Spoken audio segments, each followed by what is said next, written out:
Frankfurt Major, day 5. What's up, guys? Team Secret just made it into the grand finals, and EG will have to battle it out in the lower bracket to try and get another shot at redemption. With me, I have the great honor to introduce to you Kemal, the owner of Team Secret.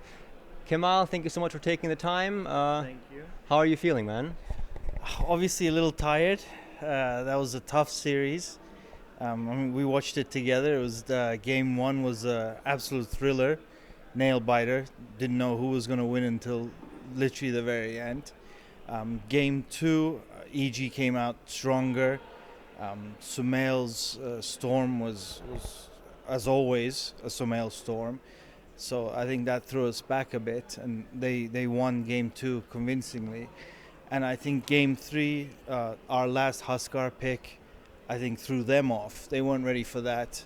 They didn't even consider banning it or picking it themselves. And some teams in this majors talked about Huskar being, this major's hero. So we went for it, and obviously it worked out well for us, and got us a spot in the grand finals. So. Absolutely. We just talked to Zai, and he would absolutely agree with you. He said that while EG put a lot of emphasis on strategy within the game, Secret does that as well, but they have a very strong point in throwing out these curveballs in the draft, and Huskar was, of course, one of them. So that worked out extremely well for you. Now, before we go further into talking about this here, I do want to take the time to quickly give you also a chance to introduce yourself to the community. And I would like to start off by asking you the question, how did you get into Dota 2? Well, actually, I used to play a lot of mobile games, like Clash of Clans, and other games of that sort because it was easier, it was quicker. And then Clash started taking up a lot of my time. So after a while, I got bored of it, and I wanted to do something harder. And a friend of mine said, you should really look again at League and Dota.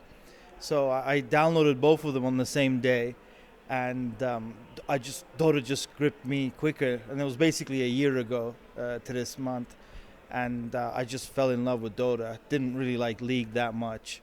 Dota was just faster paced, harder to learn, which I think is a good thing, and I just fell in love with the game, and then from then on, literally play Dota. I'm not very good at it, but I play it every day now. And you have some people around you that are pretty good at the game. Could you, let's talk about one of them, that will be Puppy. You have a pretty good relationship with him. Could you talk also a bit about the business relationship? So I heard you say something like you are here to make sure that the boys can play Dota. Can you just elaborate on that a little bit? Absolutely. What happened was when I reached out February of this year to Matt and Clement that I think we should get together, we can do something together, because at the time Puppy and Team Secret didn't have an organization or company, whatever you want to call it, behind them. So I reached out to them and I said, look, I would like to do business with you guys, not as a sponsor. And basically within a week or 2 weeks from me reaching out, Puppy and Matt flew over to Istanbul, which is where I'm located. And then within probably the first hour, we were like, we're doing this. We don't know what we're doing. We don't know how we're doing it. But we're like, this is what all three of us wanted. And, Puppy, for him, Team Secret, it's his idea.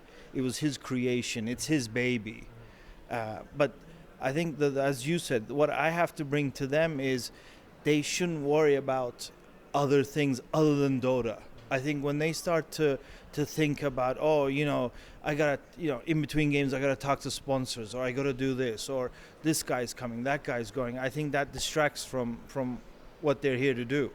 And that's basically that they're here to play Dota, or at any other event, or leading up to an event. They should be solely focused on drafting, on picking, and on playing well. And Dota or esports is just like any other sport. That's why it's called esports. You can't have soccer players, basketball players, or anybody going into an event thinking about, maybe I should do this, or maybe, having something at the back of their mind that's taking their attention, especially in a game like Dota that's actually a very quick game. It's I think esports is a lot quicker than any sport in general. CS:GO is the same way. you have less than a second to make a decision. Do you go in? Do you not go in? Do you ulti? Do you freeze? Do you run? I mean, and it's easy to look back at games and be like, oh, that was a mistake, or I went too far. But when you're sitting in that booth under that pressure, in a finals match, upper bracket finals match, going into a grand finals or the grand finals itself, it's a whole different topic. So, Absolutely. And you're enjoying yourself a lot at this event. How do you treat it? Is for you like just some kind of retreat? I mean, I can imagine that since you have a very strict business background, this is like a polar opposite of your normal day-to-day life. Can you talk a bit about your experience of an event such as this? well, I don't know if I'm enjoying it 100% because you were sitting next to me and it was pretty nerve-wracking against EG. But yeah, absolutely, it's something very different from my normal business. This is a passion of mine too, so I don't treat it as a business either. And traveling with these guys, staying with them, spending literally 24 hours with them, it's a whole different experience, and it's something that I think a lot of mainstream people do not know yet. I think esports games is still new to the general public. Obviously, people like yourself, people that follow Dota, CS:GO, LoL, any kind of, they're already into it, they already know about it. But I think when the general public, when you say, I go to esports events, right, they're like, what is that? Like, what happens? Like, oh, it's just kids playing games, Yeah, computer games. These kids get paid to play. That's crazy, And then you get the typical comment like, oh, I could do that. I play an hour a day, and it's nothing like that. So, yeah, I mean, this is a very different. It's a lot more relaxed. It's not really how you would run a business. But that was the whole point of Team Secret to begin with. We wanted something different. Now, another thing I noticed about you is that, as we're sitting there being stressed together, watching this game, going back and forth, is that you're really happy when EG does something great and destroys your guy there in grand fashion. Like people will be sitting there, oh, what just happened? Matt will be, grabbing his head, and you'll be there applauding. So you just love the game, or what? I mean, you have to give credit where credit is due, and even if they're playing against you, whether it be EG, VG, eHome, when a fantastic play is made by whomever it is, I think you have to applaud that, because that's because they're under the same pressure we are. So obviously I applaud and I cheer when we do something well, but I think even if when they win, you have to applaud them. It's gentlemanly conduct. So especially when they do a great play, whoever it is, you got to applaud them. Now, the rest of the teams are just still battling it out, and they're fighting for the honor to, step up against you guys tomorrow in the grand finals. Do you have, a certain recipe as, how do you treat yourself and the teammates during this time of wait? Do you guys spend a lot of time preparing? Do you relax? How does it look? We're actually a very relaxed team.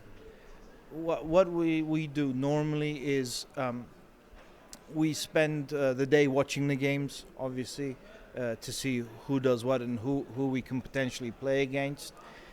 Especially towards the end of a tournament, it means a lot more than the beginning of a tournament, because at the beginning of a tournament there's 16 teams, and you can't watch every single game religiously because they're also playing at the same time. But closer to the end, you start to pay attention. We watch what they do, but at the same time, we play a lot of other games just to distract yourself. I think that's one of the good things that Puppy does too. I mean, he's like, they play a little Dota, they go over strategies, but you also don't want to overthink an issue or a topic either, because then you can just run around in circles. So actually, they play Dota together. They play what they would call pub matches, basically, with other people of their level, and sometimes they play completely other games. Weeha is a massive fan of what was that, Rocket Soccer game or something, Rocket League? Oh, Rocket League. Yeah, he's a huge fan of that, and he just got over 1,000 MMR in that game. So, he plays that. The guys are playing that Legion TD game. So that's awesome. Yeah, it is awesome. And by the way, they've actually beaten the game. They've got to level 31, which I think is the max. So I mean, it just stopped at that level. So they yesterday we probably spent 2 hours playing that. And then what happens is then obviously dinner time we get together, start thinking about some ideas, and pretty much after dinner they take about an hour to sit down, more likely in someone's room or a corner of the hotel, and then they discuss what they think, and we obviously make notes about who we're playing, and then for about maximum an hour, not more than that though, and then everybody goes to bed because we do that because we want to talk about it, and then everybody sleep on it. So it's basically the last thing they do, and then the next morning, if anybody else had a better idea or an opinion, then we go over that, and then that's it. Then we just go into the next game. So, but it's a very relaxed. So just to wrap this up as a last question, now before moving on toward the grand final, could you just talk to me about your experience of the team? Obviously, right now you guys are very successful, and so you must be very happy. But you probably also have that side of you that always looks to optimize. So could you perhaps talk about a few things, if there are any that come to mind right now, where you would say this or that area of our gameplay, draft, communication, whatever, we could improve upon? Well, we split it up into two areas basically. The Dota side, we just try and get as much, Matt and I try and get as much exposure for the players as possible. Signings, interviews, all that stuff. Getting them out into the public more, especially, for someone like Puppy, there's no need. Someone like Misery, Jackie, there's no need. But then you've got someone like Omar who's coming, basically, this is his first time in a top tier 1 team. And now he was in 3 grand finals basically. We got second in New York, first in MLG, first in Singapore, and now again here. So for someone of his age, and now he's basically thrust upon that stage, so we try and get him out there. It's not that easy. He keeps running away from from interviews. And then the whole aspect is that Matt and I try and, without stepping on Clement's toes and without actually getting in his way, it's not that easy, because we always try and approach it from a what's best for Secret point of view. But our point of view can sometimes be different from what Puppy is, because he's either won a game or lost a game. He's not feeling up to it, or he wants to discuss something that's on his mind right now. So you have to kind of move around that. I mean, definitely the team comes first for us, without a doubt. And out of that, Puppy being the captain, being the leader. I mean, even last year when he gave up captaincy first to Zai and then to S4, he's still your foundation, and he is the foundation of Team Secret. So you always have to play around him and kind of support him, and basically gets what's best for him, and of course then Team Secret. So if I understood that correctly, it's a lot about making sure that the environment is correct. Absolutely. And then just trust in the fact, that Puppy is, such an experienced veteran player that he will know kind of how to tackle issues, whether it be communication, draft, team play, whatever, and then they will self-regulate? Absolutely. From a Dota perspective, Matt and I have absolutely no input. You can't have input. I'm very new to Dota. Matt's still, he's been around quite a few more years than I have. But still, how can you tell someone like Puppy or Envy or Misery or these guys that have been in the game for so long, and anything that pretty much I can think of, not only have they thought about it, they've probably done it, they've probably run it, so pretty much never would I ever comment on a Dota thing. Maybe if he missed something or says it wrong or remembers it wrong is probably pretty much the only thing that I can ever correct Clement on.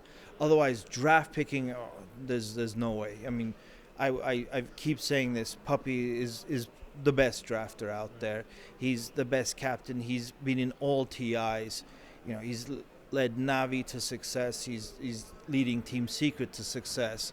So for anyone to come and even, question what he calls or question his ideas other than a top-ranked player, I don't think it's possible. It's like telling Ronaldo or Messi how to take a free kick. It's like they know better than you do. So. Absolutely. Great answer and great interview. I want to thank you very much for taking the time. Is there anything that you want to say to maybe the people watching right now? I mean, you don't have any affiliations to any companies or anything, so there won't be shuttles of that sort. Any last words? Yeah, so far no sponsors to speak of. We're taking our time.